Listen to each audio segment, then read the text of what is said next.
आज का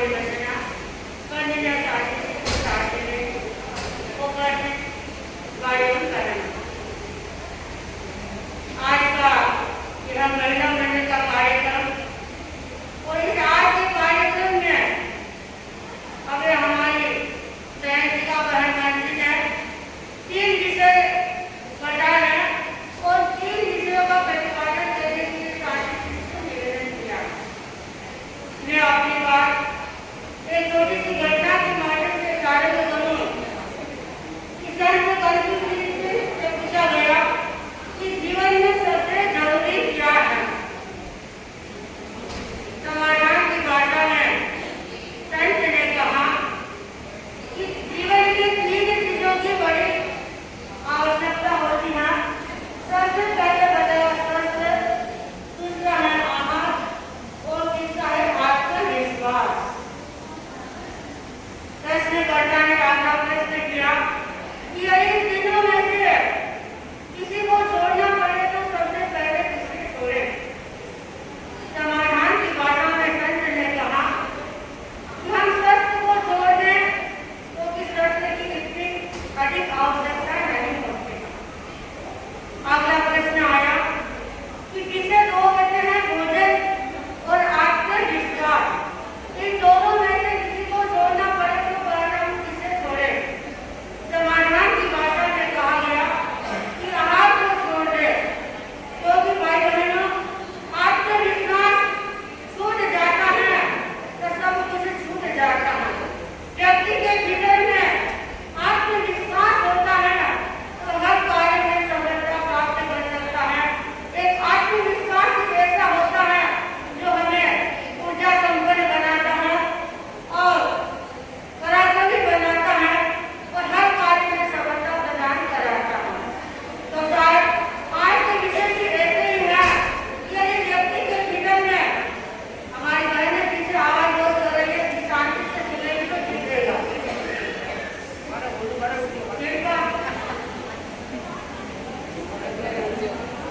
व्यक्ति के भीतर में यदि आत्मविश्वास जग जाता है, यदि मनोबल होता है तो शायद वह अनासक्ति की साधना भी कर सकता है, आत्मदर्शन भी कर सकता है और क्षमा की साधना भी कर सकता है।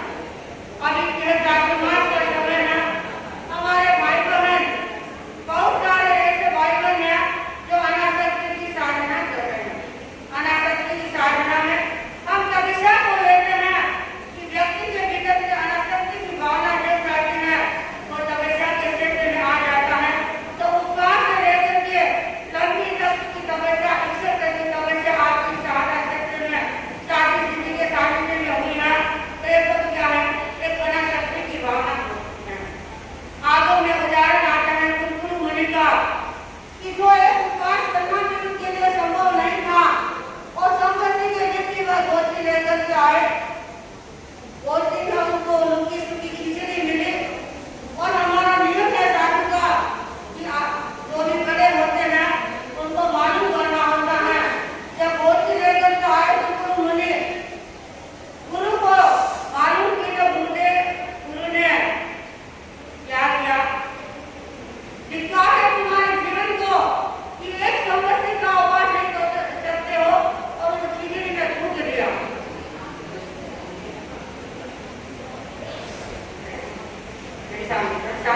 बता रहे प्रदूषण का समय का प्रबंधीकरण का मुझे जैसा ध्यान देने का होगा तो उसे खिचड़ी में थूक दिया।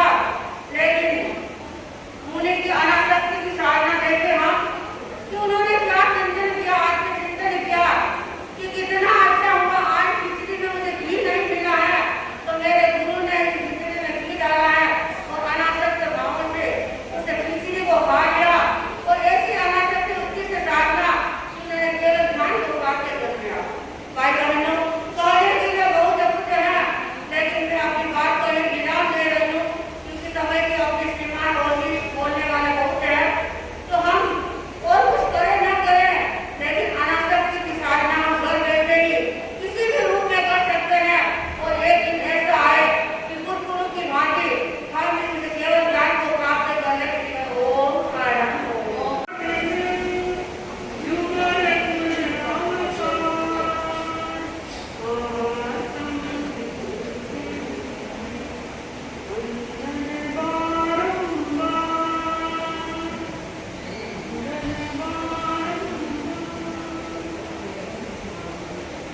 इस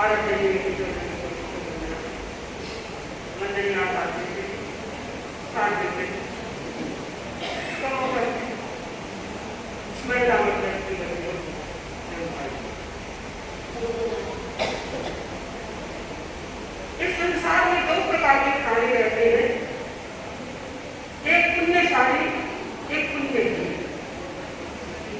पुण्यशाली कौन व्यक्ति बनता है, पुण्यहीन कौन बनता है? भगवान से पूछा गया कि समाधि क्या? भगवान ने उत्तर दिया, मन को शांत रखो, तुम्हें समाधि मिलेगी और समाधि में जियो। बंधु, महिला मंडल का आज सरस विषय आत्मा का विमोचन, खमक भावना और अनासक्ति, तीनों ही सब्जेक्ट पुण्यशाली बनने के सब्जेक्ट हैं।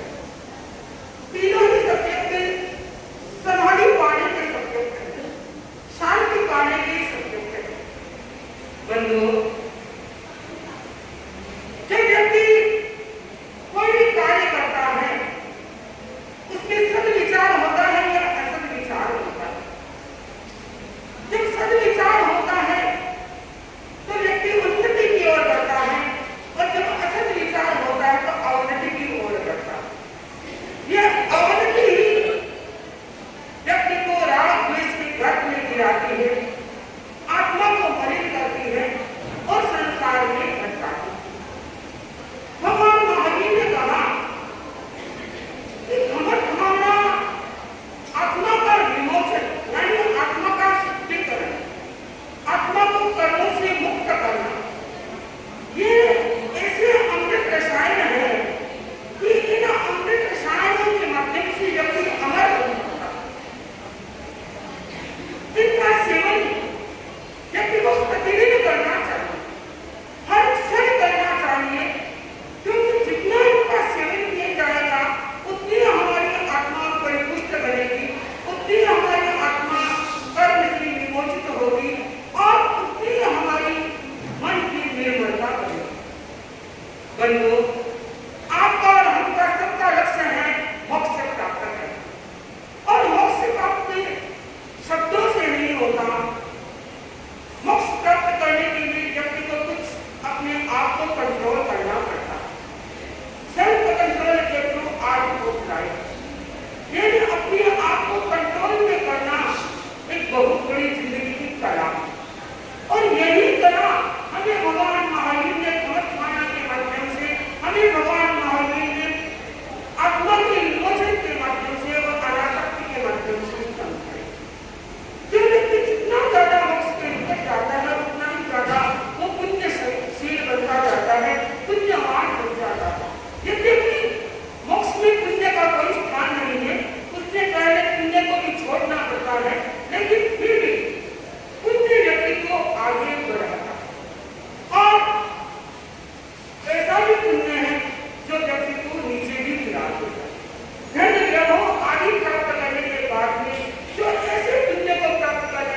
हमारे जीवन का एक कल्याण हो जाएगा और आज के विषय में एक बहुत बड़ी सार्थकता हो जाएगी।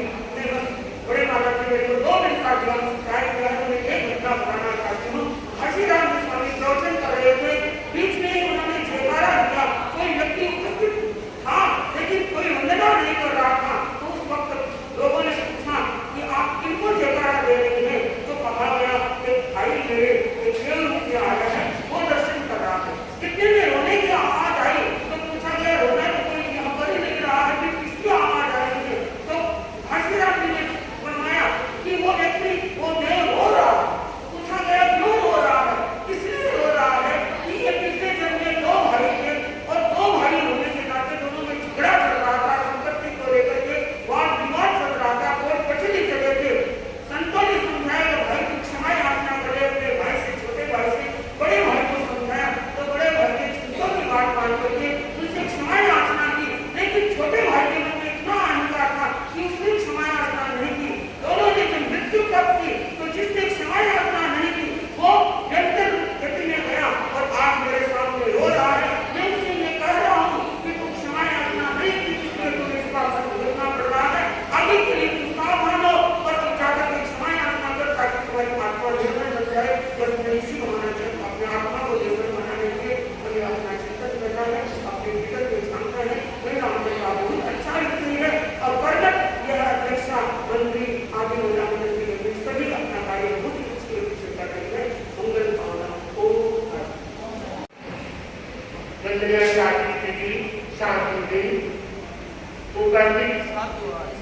आज के इस कार्यशाला में विकास समाज महिला मंडल आज का यह है महिला मंडल में जो कार्य रखा है और यह कहा जा सकता है कि तीनों विषय एक दूसरे से जुड़े हुए हैं। अगर हम ये अनासक्त का विकास, आत्मा का विमोचन और तीसरा है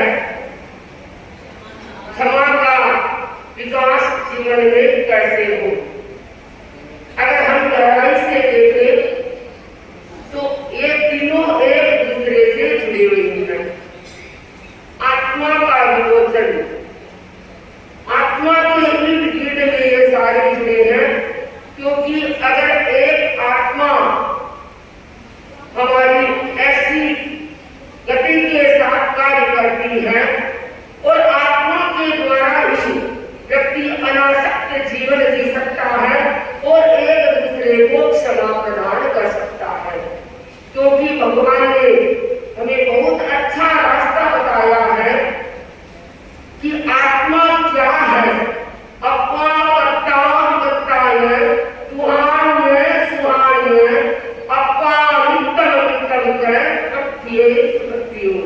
क्या कहा? हमारी जो आत्मा है कोई कर्मों की करता है, कोई सुख दुख की भी करता है, कोई भोगता है और आत्मा का गमन करने वाली भी हमारी आत्मा है, कर्मों का गमन करने वाली।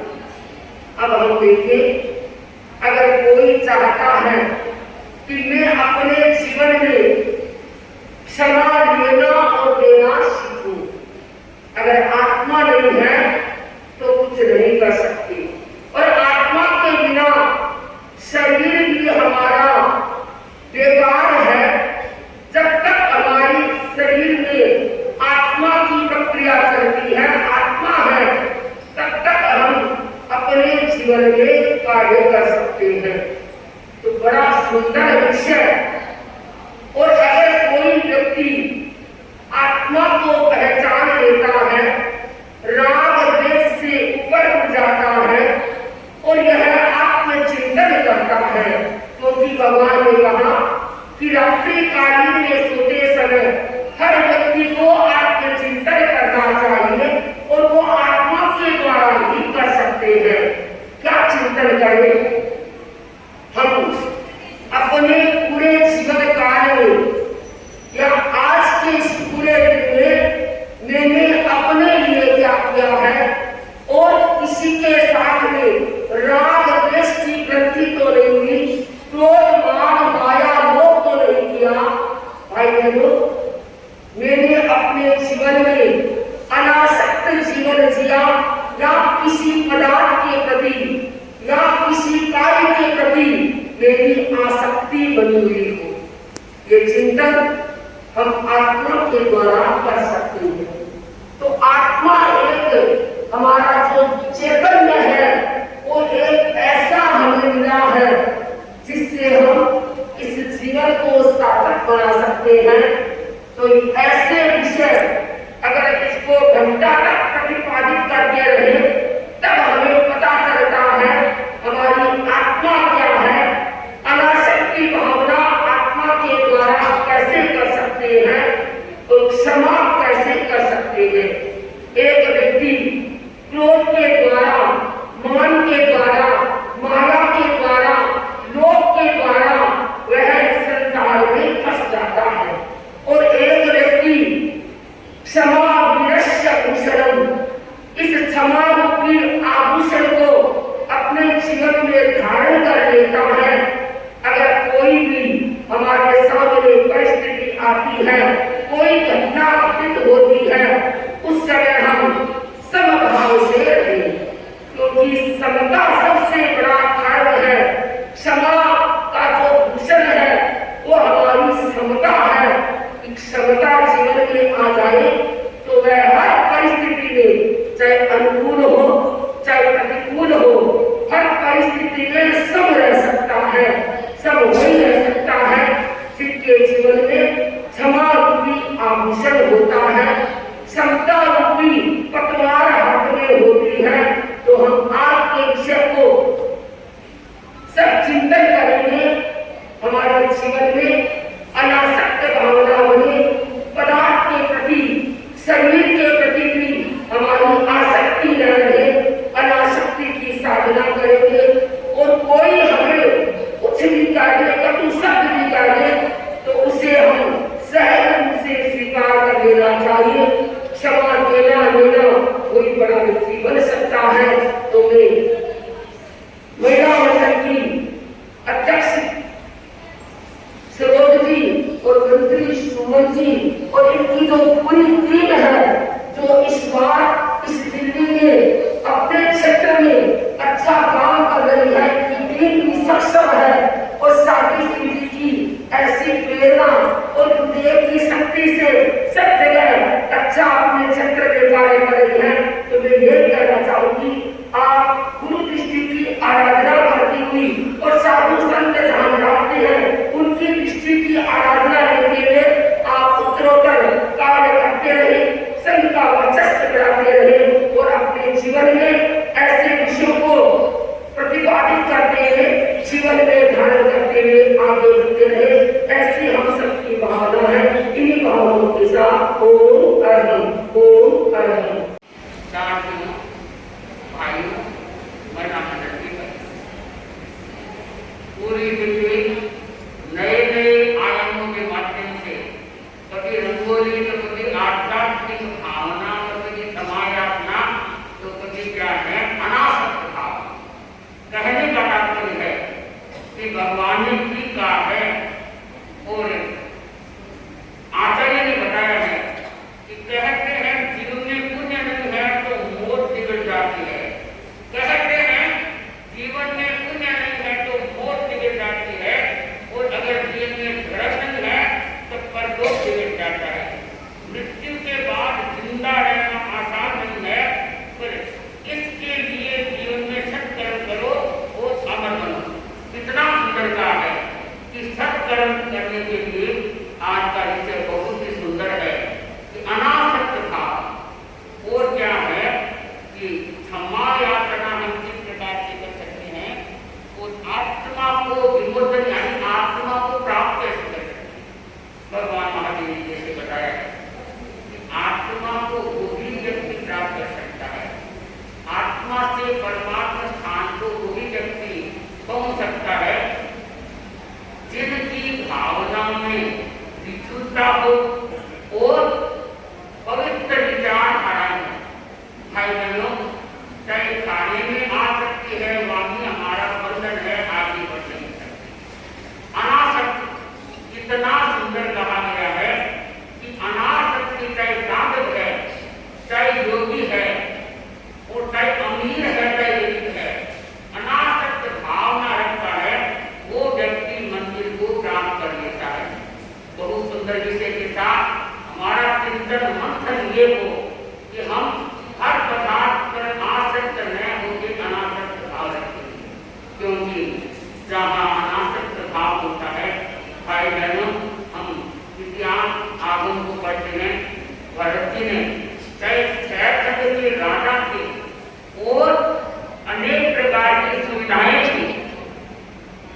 सौंदर्य भी था, महल महल जैसे देवलोक में होते हैं। बताते हैं कि देवलोक की दूरी को भी उन्होंने क्या है माप लिया, ऐसा लगता। परंतु जब धरती का गौरव की भावना होगी, अनासक्त भाव जागृत हो गए कि ये संसार है, सब मधुर है, नाशवान है। आज में हाथों में श्रृंगार नहीं किया है, कड़ा नहीं करना है, और क्या उनकी तो शरीर कैसे लग रहा है। तो कहने का तात्पर्य है अनासक्त हो गए तब हमारी आत्मा का निर्माण होगा। तो बंधुओं गौरव के वृत्ति हो गई। और कहते हैं कि काश लहर के लिए आपके भाव धारा पवित्र 84 लाख जीवों पर समाराधना करके, क्योंकि जानते हैं भगवान ने बताया है कि क्षमा है वो जो हमारा यज्ञ है, समाई तक है, समाई देख है और समाई स्तुत है।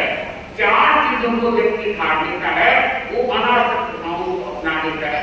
तो भरत जी ने केवल ज्ञान हो गया, क्योंकि उन्होंने क्षमा का आभूषण को अपनाया था और अनासक्त पवित्र धाराओं को पालन किया। आगे आत्मभाव, आत्मा परमात्मा तक कौन पहुंचता है? जिसकी भाव धाराएं पवित्र हो जाती है और संयम की ओर अग्रसर हो जाता है। चिंतन में सकारात्मक दृष्टिकोण होता है, सम्यक दृष्टिकोण से चलता है, वो व्यक्ति आत्मा से परमात्मा तक को प्राप्त कर लेता है। तो मैं बहुत अनुभव में इतना जरूर कहना चाहती हूँ कि सामने दिवाली आ रही है, तो दिवाली में कभी मिठाइयों में आसक्त नहीं हो जाए, या दीप जलाने में घर को सजाने में नहीं हो जाए। भाई बहनों, भगवान ने वर्तमान में आकर महास्मृति करवाते हैं कि घर को सजाना है, मिठाइयाँ खानी है।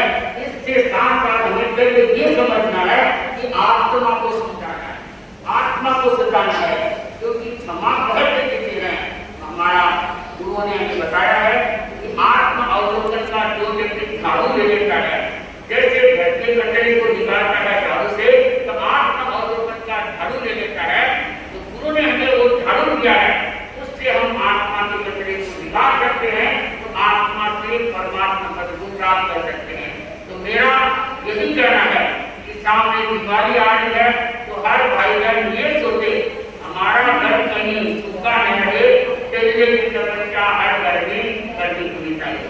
दूसरे में द्रव्यों की सीमा है, खाने में भी हर चीज में अनासक्त भाव होना चाहिए, ताकि हम आज के विषय को बहुत ही सुंदर महिला मंच में अखिल भारतीय महिला मंच में दिया हुआ है, और मैंने आपको बता दिया कि यहाँ की महिला मंच चाहे अध्यक्षता है, चाहे मंत्री है, मंडल है, तो नए नए कार्य से लोगों को रंजित कर रहे हैं।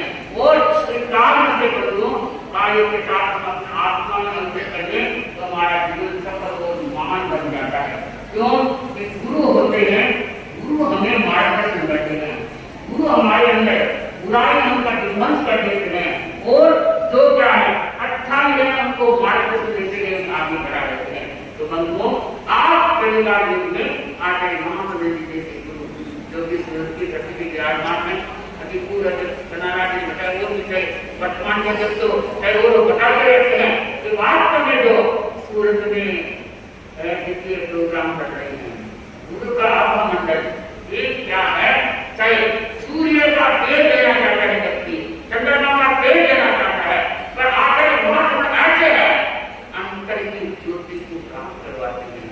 वो स्वयं ऐसा लगता है कि चाहे सूर्य चंद्रमा का प्रकाश न आए, परंतु अंतर की ज्योति को स्वयं प्रकाशित कर रखी है, तो दूसरों को बिल्कुल हाथ दे रहे हैं।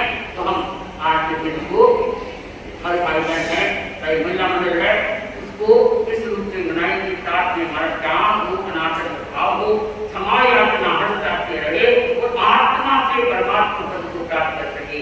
परंतु भगवान जी का है, संत होते हैं, महंत भी होते हैं, उनकी आत्मा की प्राप्त परमात्मा पद को प्राप्त करते हैं।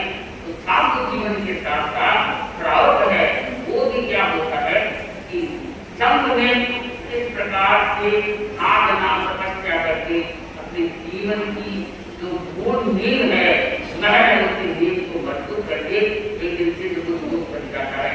तो मैं अपने आपको यहाँ पे विराम देती हूँ और आप सबको ये कहना चाहती हूँ कि दिखाई दे रही है। महिला मंडल विशेष रूप से आप संकल्प करके जाए, हमें ज्ञान करना है, प्रेरणा करना है, पोषण करना है और भगवान महावीर की पूजा करेंगे तो त्याग और तपस्या के काम करेंगे। दीपों को कम जलाएंगे क्योंकि नया जलाई करता है, परंतु दृष्टि है इसकी हमारी सीमा होनी चाहिए। जहाँ बंधन है, जहाँ केवल सीमों का हिस्सा है, वहाँ हमारा बचाव हो, आत्मा तत्व को प्राप्त करने के लिए आगे बढ़े। इसी भावना से ओम